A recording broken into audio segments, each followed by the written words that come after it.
happened a long time ago. I moved from Italy, and I've been offered to coach a girls team, a 10 years old girls team. So I take my bike, because I didn't have a car at that time. I ride my bike in a cold morning, about good 10 miles, to go watch a game of this team of girls. And as I watch the game, 3 players catch my eyes right away. One very aggressive player, very aggressive, always running, always fighting, very, very good player. A second player, very fast, very bright. You can tell she didn't have much skill at the time. She would have developed those skills, but you can tell there was something there. And then I noticed Taty. I noticed Taty. What do you think I mean with I noticed Taty? And I'll tell you what I mean. What do I think? Yeah, what do you think I mean with I noticed Taty as a third player? Probably that she was super aware of her surroundings. Okay. Yeah. I would say speed was not her strength, definitely. Definitely. But she had such a sweet touch, a good touch of the ball, that I define, joking with you, like a warm hug in a winter cold day. And it was just natural. Nobody taught you that. But I noticed that, and I was very impressed, even if, in my opinion, that in that game you were completely playing off position. And again, like you said, I noticed that touch with also a particularly game intelligence. Because yes, you were aware, to be 10 years old, you were definitely aware of your surroundings. Okay, so that's how I met you. Now you're driving your car to training. It's been 9 years later. It's been a long time. So, name? My name is Tatiana, but everybody knows me as Taty. Favorite number? Number 10, for sure. Favorite sport? Oh, man. American football. No, No. I'm just kidding. Soccer, of course. Okay. Second favorite sport? American football. Really interesting. Yeah. I never. Yeah. Favorite activity out of training, out of soccer, I should say. So any creative activity, any activity, like studying, playing music, whatever. I like to listen to music a lot. I also, I don't know, I like to eat. Does that count? It's a good activity. That counts. count? That is a great activity. Yeah. Favorite player, soccer player. Oh my gosh. Don't hate me for this one. Cristiano Ronaldo. Why should? It's playing my favorite team. Okay, name 3 famous professional clubs. Oh gosh. Can't do this to me. FC Barcelona. Okay, we have that down. Juventus. Oh, yes. And You can do it. One more. AC Milan. Oh, yes. Okay. Not happy about the last one, but I get it. Name 3 famous professional players. They can be men or women. Megan Rampino, Alex Morgan, and Abby Wambach. Okay. Favorite school subject or Of subject that you study now? no, not English. History. History. Okay. Yes. Favorite music genre? Oh, that's a hard one. I Can like tell a me more. Yeah, I like a lot of music. I like listening to rap. I like listening to alternative or like even Spanish music. Mm-hmm. So it just kind of depends on the day. On the mood? On the mood, yeah. Like me. I love everything. Do you speak any other language? I do. I speak Spanish. Do you know any Italian words? I'm trying to think. I don't think I do. Not off the top of my head. Would you like me to teach you an Italian word? Yeah. What word would you like me to teach you? Soccer. Calcio. Calcio. Calcio? Perfect. That means kick. Translating, but it means soccer in Italian. Oh, I did not know that. Yeah. Do you feel warmed up? Yes. All right. Taty, why you play soccer? Why you played soccer all your life? Well, I mean, to answer it simply, I love the sport. but it's something that has become a part of me. It's my second nature. It's a home when there is, nowhere to go. Oh yeah, I get you. Yeah. So it's a safe place. Absolutely. It's been for me too. Yep. Especially in those, everybody has hard moments. So in those moments, you can rely on that. Absolutely. At what age did you start playing? Oh, I started playing at 4 years old, but I didn't start playing competitively until I was 7. Okay. Yeah. So way before I actually met you. Yeah. Okay. And did you ask your parents to start playing, or have you tried different things, and in those things there was soccer too? So yeah, I was trying different things. I started off with like gymnastics. I did dance for a while, but eventually soccer was the thing I was the best at, and so I kept playing and it just grew into a love for the sport. Yeah, absolutely. What position do you play? I play anywhere in the midfield, interior or holding mid, so 8, 10, and 6. Just depends on every coach and everywhere where I'm needed the most, basically. Yeah. I can tell. I coach. Again, I forgot to say, I coached Tatiana for 3 years in a team actually, and then trainer also after I stopped coaching her, and it was a pleasure to have the chance to put you play whenever I needed, wherever I needed, even a few times as a striker. Yeah. A little atypical, but. What is your favorite position out of those? So if I let you choose, choose your position on the field. What's your favorite position? Honestly, I kind of like playing as a forward. Recently, just because of like last year in my high school season, I had done really well and I was scoring a lot, but my all-time like favorite has to be the 6. It's that holding position. It's being able to distribute the ball from side to side, being able to see the whole field when you're in that position. It gives you a lot of control of the game, the pace of the game, and just every aspect of it. So that's the aspect that you like the most about that position, to be able to kind of dictate the tempo of the game. Absolutely. However you like. I've never been that kind of player when I was younger. That's why I'm such a big fan of those players now, because that was something I was not able to do. Yeah, they hold a lot of power there. Yeah, if you can decide a game there, in my opinion, you can decide a game. If you control the tempo, you control the game. I heard somewhere, I don't remember where, one coach said it, or it was a different sports coach. There was saying the DJ control the music of the party, and that position is the DJ. They control the tempo of the party, and if you speed up the tempo, everybody has to speed up and dance at that tempo. So it's a very good. I like music too, if you can't tell.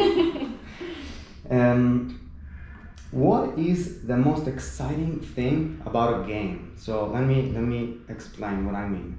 You kind of told me already a little bit, but is it scoring a goal? Is it beating an opponent 1v1? Is it an assist? I know for you, assisting has a huge, it's a lot of fun. Yeah. So what is the thing that excites you the most in the game? Oh, I mean, scoring obviously is awesome. Yeah. I mean, who doesn't want to score? I think assisting though is knowing that you got the person from like point A to point B, you know what I mean? So you help them get there. But I love every aspect of the game. I love the competition. That's the best part about it. It's that fight, but the fun in it too. Does that make sense? Yeah. You have. It's something that you have to learn to enjoy. Though. Yeah. Oh yeah. Absolutely. Because in the beginning it's not fun. It's just frustrating if you lose, and happiness if you win. But as you grow old, I remember as I grew old too, I started enjoying even the loss if I was performing how I wanted. Right. Yeah. It's just doing the best you can on the field. How much winning or losing, so the final score, influence your thought about your own performance? So let me explain this too. When I got a little older as a player, there were some games that we lost, but I played really good, and I was happy. Yeah. I was happy. I mean, of course, you're not happy to lose, but you're happy about your performance. And other games that we won, but I didn't play good as I thought, and I wasn't happy deeply in myself. Right. So, what do you think? I mean, I have like the same thing. Like, you know, if I don't do well in a game, it's always harder for me to even accept the win. You know, I always know, even when we lose and I know I did good, I know that it's like, it's harder. Even when we lose, I feel, even if I do good, I honestly feel that I could have done better. There's something more that I could have done, but I think that's my part of my like leadership point. You know, I'm usually, or I have been a captain for most of them. So yeah. Sorry, stop. No, it's okay. We can just redo that question. Yeah, I will do it. I wanted to stop after anyway. I can think about that question a little better. Yeah, I wanted to also have something.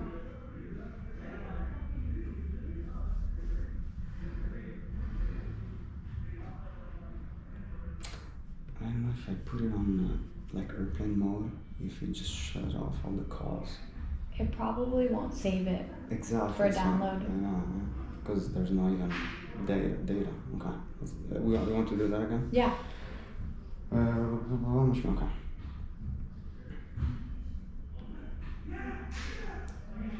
How much winning or losing, so how much the final score has an influence about your thought about your own performance.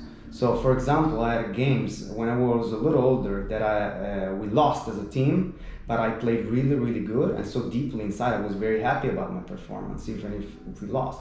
And vice versa, some other games that if we won, I played poorly, so I was not very happy about it. How do you feel? I feel the same way. I feel like whenever, you know, even if we do win and I didn't do very well, that I always feel like a burden almost, like, I could have done better. Even if we do lose and I did really well, of course I feel good, but I always feel like I can do something more, because if we didn't win, then there was something wrong, not only in the team dynamic, but maybe in the way I was functioning in the team dynamic that day. It's like you didn't have a big part in it. Right, right. And it wasn't enough to pull out a win. Yeah, you didn't give enough, you didn't contribute enough. Mm-hmm. Yeah, I understand. How do you stay motivated during those days that you just don't want to train? Because yes, there are those days. Absolutely. Especially again, when you grow older, then your life is more complex. There's not just school and soccer. Right. You have multiple things, you're busy, and there are days you just don't want to train. Yeah. It's clear. Absolutely. So there are those days you have to find somewhere the motivation to keep going, because it's those days that in the end will make the difference. Absolutely. And just like you had told me, and something that always sticks in my mind is that training always starts when you're tired, you know, and that's the one key thing that has kept me motivated. And it does. You become a better player when you are fighting yourself in your fatigue, in your not wanting to do something. You grow as a person and as a player. So yeah, it is hard to get yourself out of bed sometimes, and when you're like, I'm so tired from work or whatever, but it's the feeling afterward when you feel like a reward because you had just worked really hard at a training, or you know, you did something that you didn't know you could do at a training, and it's just the reward that you feel afterward. That's amazing. Yeah, I would love to take credit for that, for that sentence that I always say, but it's one of my old coaches that kept repeating that, and that's sticking in my mind, so I'm just happy that's sticking in your mind. I just passed on wisdom from one of my Juventus coaches. Yeah. I think it's so true. It's just so true. When you're able to train those days and you still give, if you have 50%, give 50%, that's okay. But that what makes you a better player, absolutely. And in life, it will work for anything. Yeah, it does. Not just for soccer. There are some days that you just don't want to go to work. Mm-hmm. But you will find, especially if you love what you do, that if you go, you will get rewarded somehow. Yeah. Are you a student of the game, or you just play the game? Like when you don't play, do you like to watch games, to study positions, to study? That laugh already telling me something. I like to say I'm a student of the game, but I don't watch it enough. I would like to say. to say that I am. I just don't have time anymore. I'm so busy as I got older. Even when I was younger, I'd like to like watch like games and stuff. How the longest that you watched a game? I've watched a whole game before. A whole okay? game? Yeah, I have. Wow, that's a lot. Yeah, I watched a whole game, especially like during the World Cup. I'll sit there and I'll watch like an entire game. Yeah. But that's like every 4 years. So. I don't think that's enough to make you better player. I don't think so either. It's something that I find in the U.S. Girls could be so much better player if they watch more. That's why I always agree with that. I always tease girls especially. Mm-hmm. Even the higher level players like yourself, like other players high level that I train, they don't watch enough. Mm-hmm. It's a different aspect. I think it's something I can't understand because it's a girl's mindset, and it's just different. There probably is some girls that do watch soccer, maybe if they have more time, but I just think guys have more time to watch it. I don't know. I think they have different priorities. Oh absolutely. So one of the priorities of a man or a boy is definitely to watch their own team. Oh yeah. So they will make space out of homework. Oh yeah. Out of other things to watch that game. So I think that's a priority. Like video games. No, that's not a priority. But But you know what? If you let me think it that way, girls might be right. Yeah. Right. Exactly. What is your last thought before a game? Before you step on the field and you start to play? My last thought is what my mom tells me, and it's con ganas. And it basically means just like with all your effort in Spanish. Okay. And that's the last thought, and it's go time. My mind is completely focused on the game. You know, you never know what's going to happen during a game. You can never predict the outcome or what plays are going to happen. So you just have to be prepared for anything. And that's my last thought, is just everything out there. Do you repeat it in your mind? Yeah, just making sure I leave everything out there. Like I don't have any regrets once I step off the field, once the the whistle blows. So do you have any lucky rituals? That's a silly question. Any like superstitious rituals? I do. Yeah. I put on my left sock before my right sock. Okay. And then I put on my cleats before my shin guards. Okay. And then I have to jump 3 times before the whistle blows. It's just a weird thing I have to do. That's okay. That's the funny part. Yeah. So that's the silly part of the ritual, but it's your ritual. Yeah. You feel right. I just get have it. to do it. Yeah. Now on the serious side of the same question, how do you find focus? You kind of told me already. So that's one ritual that give you focus, of your superstitious ritual. And is there anything else other than your the repetition of the quote that your mom said? Yeah, that make you find focus, that switch your mind to game mode. It's probably just when I first step on the field. Like when you step on the field, it's like a spiritual experience. Yeah. You know, it's just like that game change.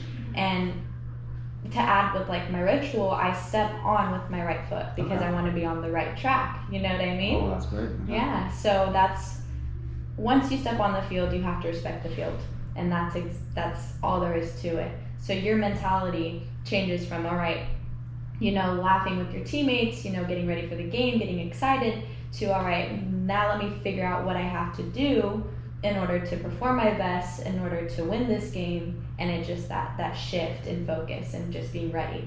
Yeah.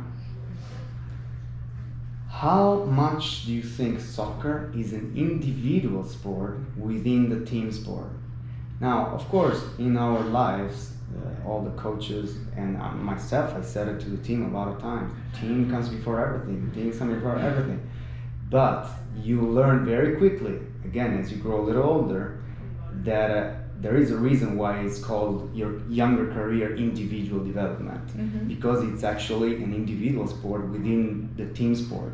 Absolutely. A college coach go picks you, a national team coach go picks you, not the whole team. Right. So how much do you think it's an individual sport within the team sport? Oh, it's absolutely an individual sport within a team sport. I mean, mentally, physically, mentally you have to be ready to fight yourself, kind of, and grow as a person in order to be a teammate. So you have to be able to be mentally sharp, to be mentally there on the field, to know what you're doing as a teammate, and that part of that individuality and being ready in your mind contributes to how you act in a team setting, you know, because you're one piece of the puzzle to a bigger picture. And that comes with physically too, just being ready, being in shape, being sharp, making sure your passes are on point, your touches are on point, everything. So individually you have to be right in order to participate in a team setting. I think if those games that are 4 or 5 players, they don't show up individually, right, what a huge disadvantage the team has. Absolutely. So team sport is if every individual is actually ready. Right. Otherwise, it's not really a team sport. Exactly. What are you learning from soccer? What is soccer teaching you? And I mean not just skill-wise or awareness-wise or tactical-wise, in life. I mean, soccer, I like to say soccer has taught me everything about life. It's taught me discipline. It's taught me patience more than anything. It's taught me leadership skills. It's taught me so much, not only about life, but about myself. You know, I'm able to grow because of it. I'm able to be a different person because of it.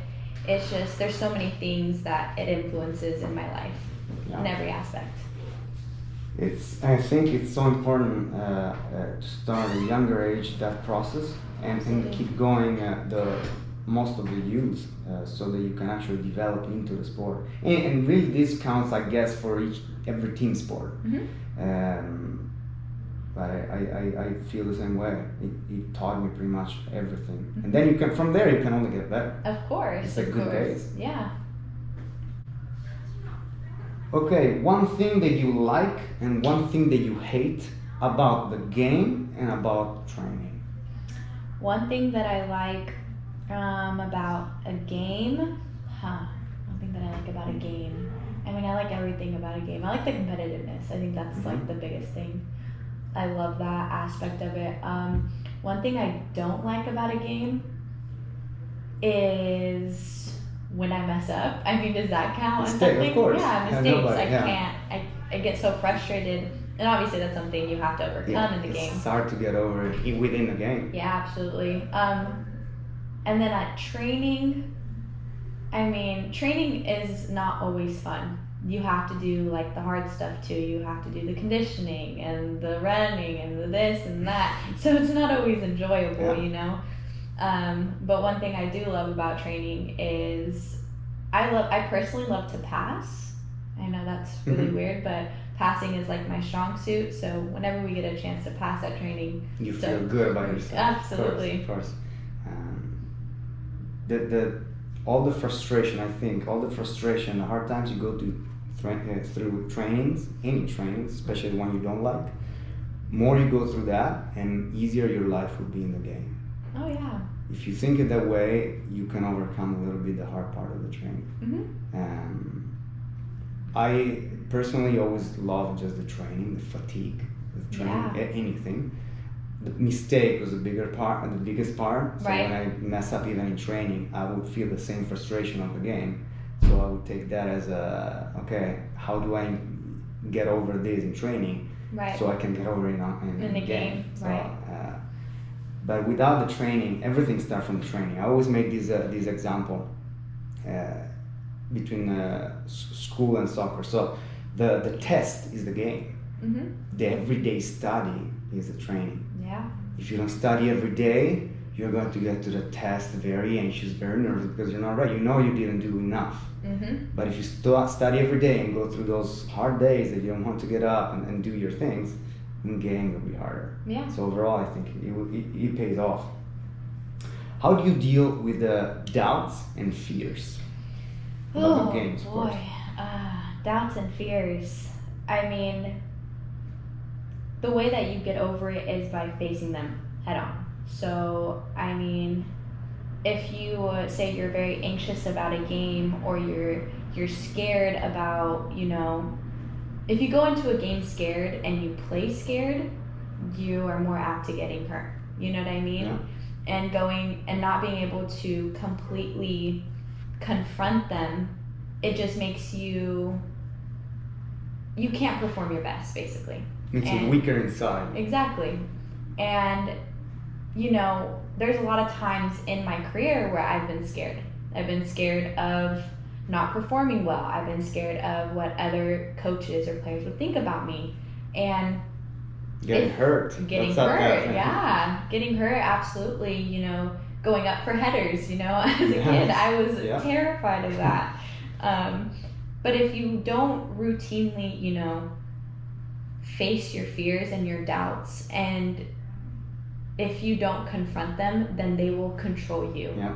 And then that will dictate the way you play and the way you perform. And you can't let that happen. No. So you just have to continue to fight yourself, fight your fears, fight your doubts, and eventually you'll see yourself, prove yourself wrong. Yeah. You'll prove those doubts wrong. You'll prove those fears wrong because you've worked so hard to get there. Become comfortable in the uncomfortable. Right. So what's a story that influenced your career, your journey so far? It can be a funny story or serious story, just a little detail or a little anecdote, if you remember any. I mean, there was a point in my career where I almost did stop playing, and that would have been through, I was having a lot of problems with, coaches and honestly myself and my journey, and I felt hopeless almost. You had no tools to face. No more tools. I had exhausted all of my options, and it just looked like I didn't have a future in the sport anymore.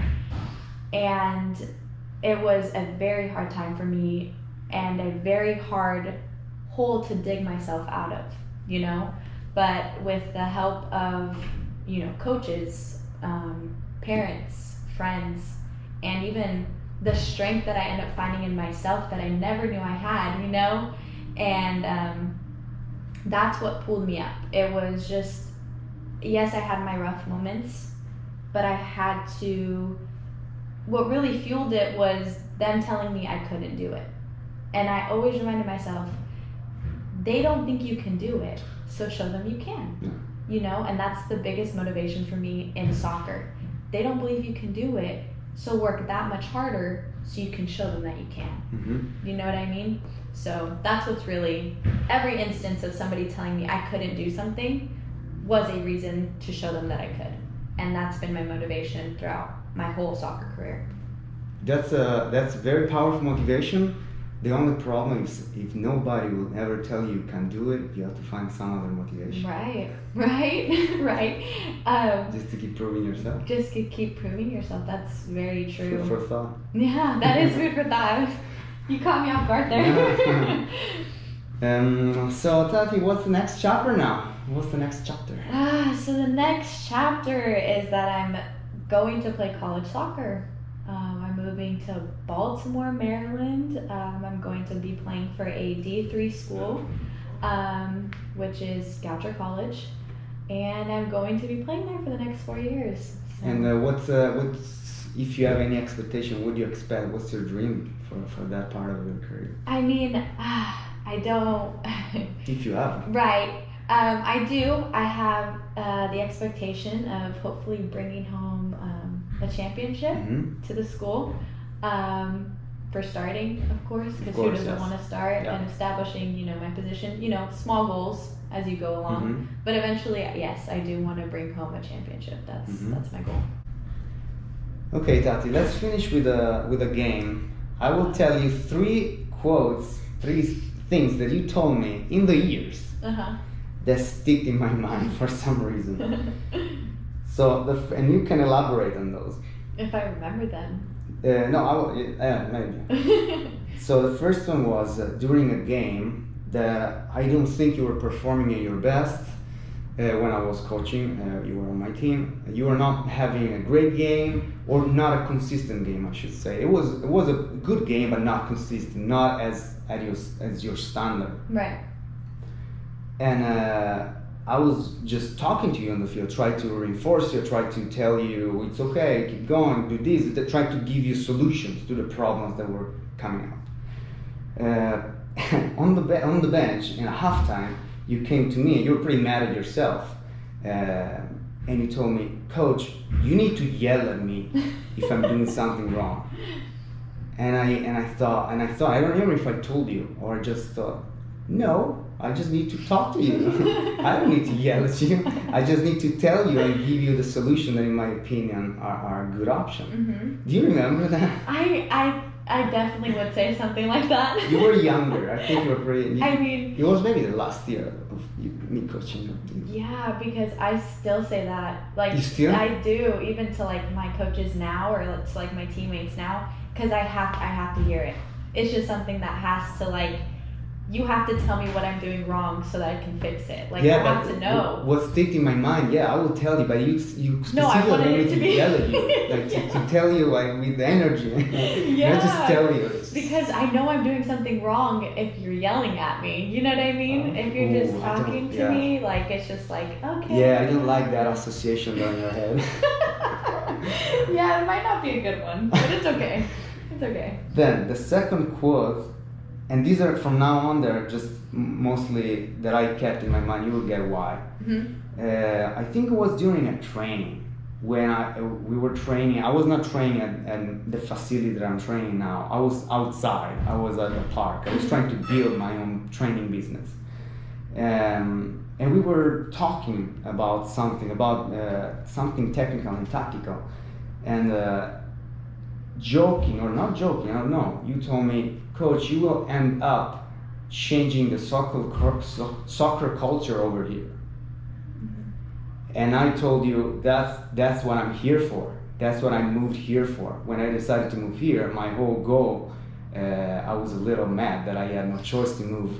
And as a goal, I wanted to help the American players to become the best that they can be, mm-hmm. and close the gap with the European soccer. Right. And possibly send some in the national team. Why not? Do you remember telling me that? I do. I do remember telling you that because I saw, even if it was at a young age, I saw the difference in the way you were coaching and the way others were coaching. And it's not just like the style of coaching, it's what you brought to the table. It was a completely different mindset about how the game is supposed to be played. Instead of it being played, in an aggressive, speed manner, you brought beauty to the game. And that was something nobody in this area has ever seen, you know what I mean? And so when you brought it to the table, I was like, oh yeah, you're gonna change the game over here, and you did. And it was, you changed people from being, maybe not as competitive to other areas, and you have made players and teams competitive in order to compete at a higher level.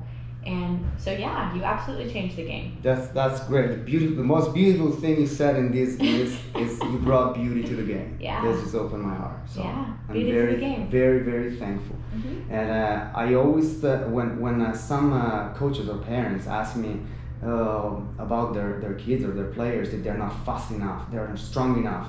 To be honest, I always bring you as an example. Yeah. You are not physically the fastest. You are not physically the strongest.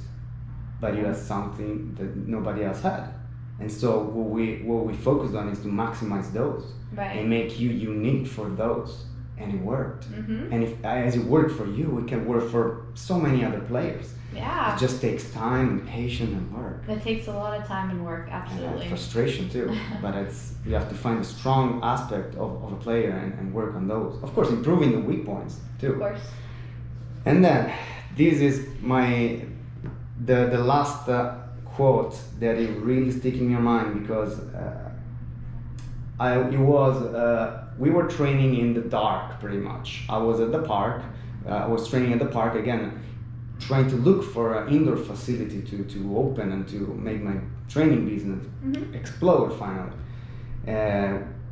there were no lights at that time where in the park I was training, and it was probably 6:30, 7 o'clock, and it was very dark. And I was expressing you, I need to find a place. I need to find it because I have so many ideas, and you told me something. You will find a home for the football, for your training. I have no doubt about it. And that stick really much in my mind. I don't know why you said that, but you were not. You did. You was not just a way to be nice to me. Right. You were believing it, and Yeah. that's why I thought of that many times after. You were really believing what you're saying, and like you were telling me in some of your darker moments, you found something.